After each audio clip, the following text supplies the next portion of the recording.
In this video, I'll demonstrate how to use templates in MindManager. These include blank templates, which start you off with a simple map structure, and local templates, which are pre-made maps for a variety of different use cases. This video will show you how to get started with both. These are the most common diagram templates. Choose a blank template and double-click it to create a new map. Like in MS Word, empty templates have no content except for the main topic. Add subtopics and text to build out your map. Watch our video titled Creating a Map to learn more. Alternatively, you can open a new blank template by clicking File, New, and selecting your desired template.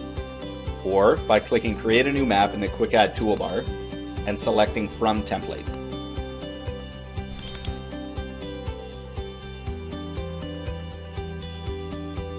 Local templates are pre-made map templates for many different use cases.